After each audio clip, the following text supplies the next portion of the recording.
Bom dia, boa tarde, boa noite, pessoal. Há quanto tempo?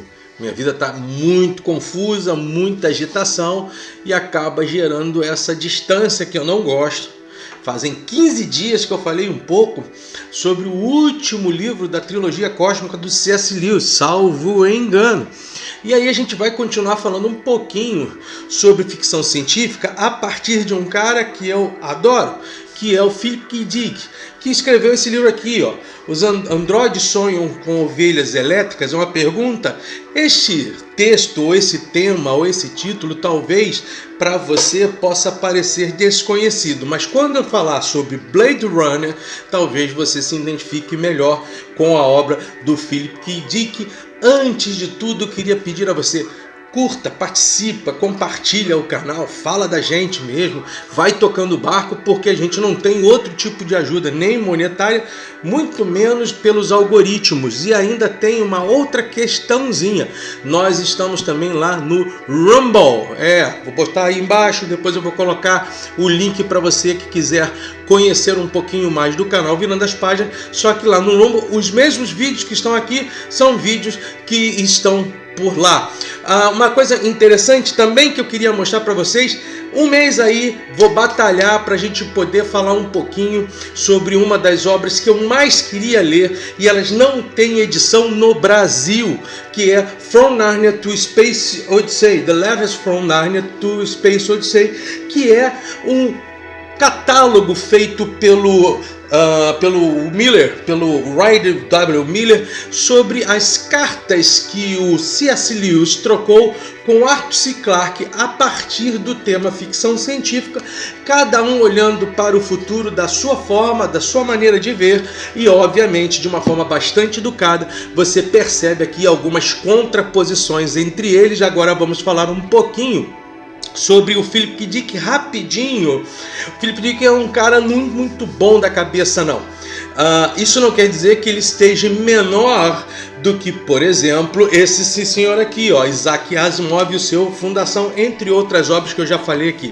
O Philip K. Dick escreveu mais ou menos 48 obras, um cara que morreu com 52 anos, ele vai nascer lá na década de 20, morre nos anos de 1982, pouco tempo antes do filme Blade Runner acontecer, né? A visão do Dick sempre foi uma visão distópica. Aliás, eu queria estar explicando a você uma situaçãozinha.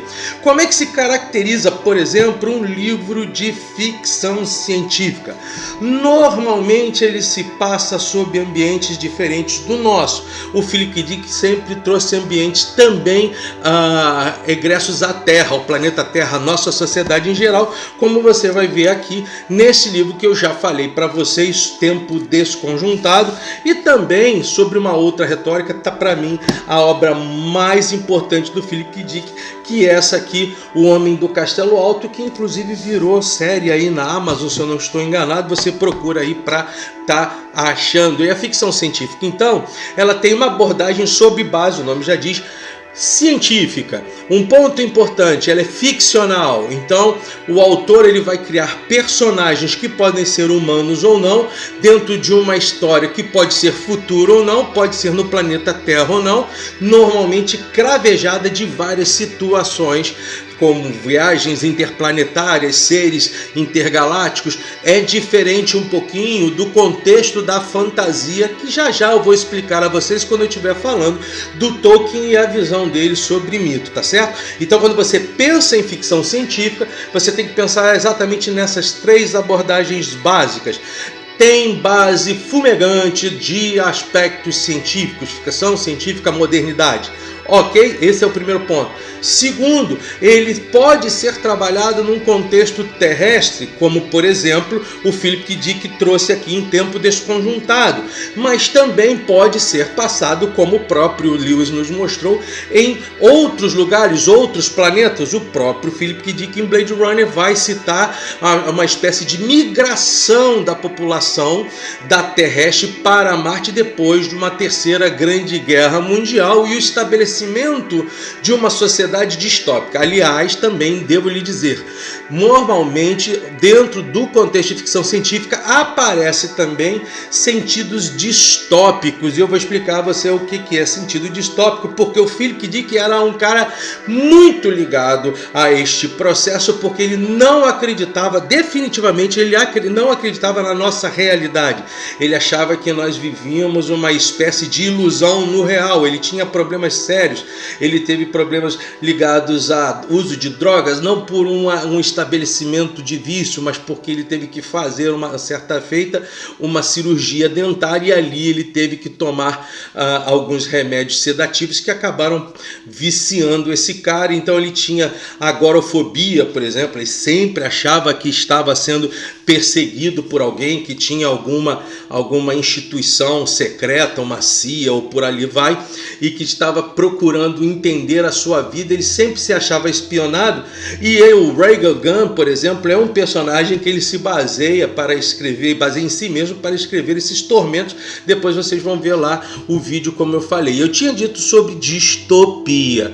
O que é distopia? Já falei por diversas vezes. Você tem um termo utopia, que são nada mais, nada menos as construções ideológicas de um mundo melhor, de um mundo perfeito, de um mundo de paz, ou pelo menos de um mundo acessível ao pensamento de vários idealizadores, cada qual ao seu perfil, de uma sociedade, digamos assim, perfeita, completa, justa, etc, etc, etc. Bom, a distopia vai justamente ao contrário. Ela vem tirar o véu dessa perfeição reprimida no coração de cada um desses pensadores. Algumas postulações, você tem aí os contextos ideológicos que estão sendo cada vez mais derretidos por conta de elementos distópicos. Então a distopia vai trazer exatamente isso, um confronto com essa nossa esperança de um mundo melhor. E o Philip Dick, ele vai trabalhar também dentro do Blade Runner contextos distópicos. É bom também estar traduzindo aqui para vocês algumas questões interessantes. Esta obra, ela foi uma obra espetacular, foi muito bem trabalhada. O Ridley Scott, ele traz esse filme com muita inteligência, só que teve um problema.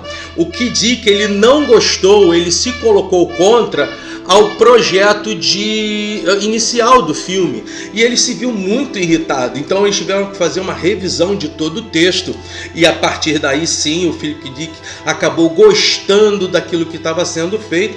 Você tem vários aspectos aqui ingressos nessa situação toda, e uma das questões mais interessantes dentro dessa abordagem por completo é o fato de que você tem por trás o Vangelis fazendo toda aquela trilha sonora. Inclusive eu coloquei aqui na entrada do nosso vídeo da semana. Talvez até o YouTube me detone ali, mas eu não estou muito ligado com isso não. Há algumas questões que me parecem muito próximas desse texto aqui do K. Dick, que vai ser um cara muito influente no contexto do cinema, e vai trazer, por exemplo, livros ou obras que vão gerar filmes que hoje estão nas mãos de vocês. Por exemplo, um deles, além do Blade Runner, você tem um pouquinho do Minority Report. Isso acontece aí, você começa a estar enxergando mais estas elaborações dos filmes do K. Dick, quer dizer, que vão se basear a partir da ideia do Philip K. Dick, que vão para o telão. E você tem nesse filme em especial o Harrison Ford trabalhando o personagem principal do K. Dick, que é o nosso querido Rick Deckard.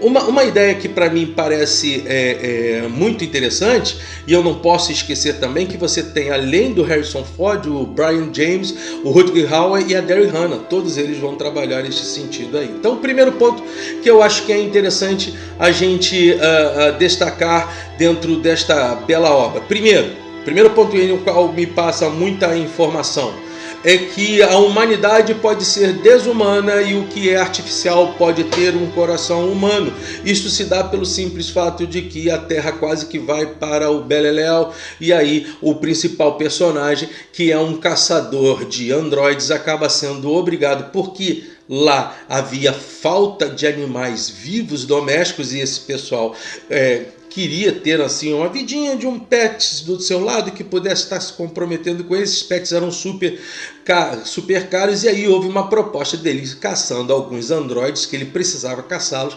Assim que ele tivesse todos esses androides em suas mãos, ele receberia como premiação um pet desse aí. Então ele vai à luta, deixa lá a sua esposa e vai procurar então matar os seus queridos androides e trazer como prêmios.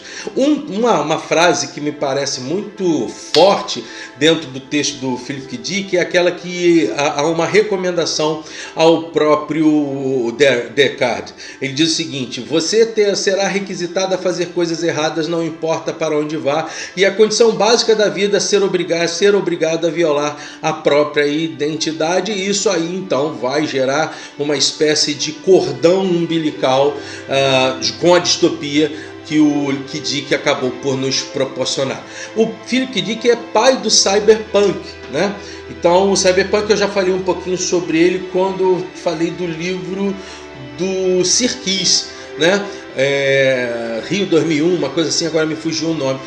O cyberpunk era justamente uma fomentação que vai criar muita força na década de 80 para 90, também nas questões de ficção científica, na música e na cultura em geral. Bom, o que você tem então em suas mãos? Você tem alguns personagens que me parecem importantes a ele.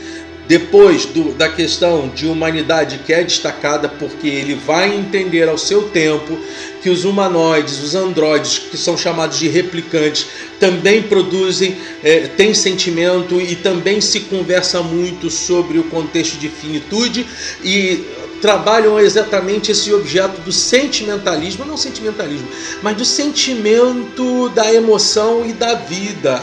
E essa me parece que é a segunda questão muito importante dentro desta obra do K. Dick, que é a finitude ou a eternidade, a busca pela vida, e que androides muito bem trabalhados por uma certa empresa alcançam a possibilidade não apenas do sentimento, mas de não apenas se sentirem seres vivos, como também desejarem a vida sobre o aspecto de identidade e de eternidade. É bom dizer que esses humanoides vão ser criados para ajudarem os humanos nas suas colônias, em Marte, em Plutão e por aí vai. E depois, de certa forma, eles são condenados pelo próprio sistema que os criou, e todo androide que viesse para a Terra deveria ser caçado e eliminado. Eles ainda continuariam vivendo lá para cima em Marte, mas aqui eles precisavam ser eliminados. A replicância, que são, em geral, a ideia do trabalho e da produção dos replicantes, ela passa a ser proibida e cada vez mais controlada, policiada. Para mim, o ponto alto de todo esse processo é quando ele vai trabalhar mais ainda justamente a relação dos homens com os animais, e aí tem um contexto de destruição, a capacidade que nós temos como sociedade de destruirmos as coisas, destruirmos sentimentos, destruirmos futuros, destruirmos realidades, destruirmos as relações e destruirmos também a natureza. E é um aspecto muito claro, não porque ele está pensando no algo verde, é porque ele está pensando a vida como um nada. O Philip K. Dick entendia então que a nossa realidade era uma profunda ilusão e principalmente uma ode ao niilismo. Esse processo todo que você vai ter, e as pessoas importantes que vão estar ali, seja o Richard Deckard, que é o personagem principal, seja o Roy Batty, seja a Raquel, que é uma androide impressionantemente importante para o Philip K. Dick, e seja a sua própria esposa, a Iran Deckard,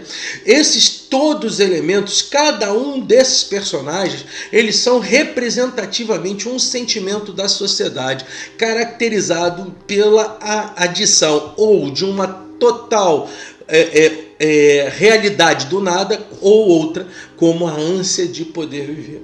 Então, quando você pegar o Philip K. Dick, compreenda que primeiro o cara era trabalhado a partir de anfetaminas, trabalhado a partir de drogas, e o cara viajava mesmo. E isso não o diminui sob uma característica única. Ele é um grande produtor de temas importantíssimos para serem discutidos hoje na sociedade. Aqui, em Blade Runner, ou se você preferir, Os Androides Sonham com Ovelhas Elétricas, você vai ter então esses três pontos que me parecem muito importantes e me dá a ideia de ser um tripé muito claro. muito claro mesmo, gente, do que ele quis trazer. O primeiro é justamente em que, por mais humano que você possa ser, você pode ser artificial a grande termo. E que aquelas androides que aparentemente são seres artificiais, ao descobrirem sentimentos válidos, correlatos à vida, eles sim passam a ter uma visão muito mais natural e uma visão muito mais, digamos assim, proativa da vida. Eles olham para a vida no mundo do Blade Runner, na espectura que vive a sociedade do Blade Runner, não, do Deckard. Eles veem luz no meio daquela total escuridão da São Francisco norte-americana de 2019. Tá? O segundo, como eu já falei para vocês aqui, é a questão definitiva de sociedade, uma sociedade destrutiva, uma sociedade que se aplica ao egoísmo, uma sociedade ineficaz.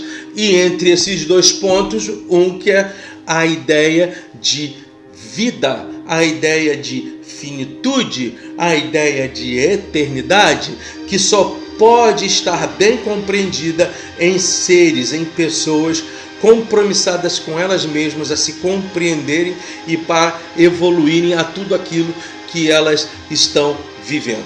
Adorei estar diante desse livro da Aleph, que tem trazido as obras do Philip K. Dick, assim como a Suma das Letras também.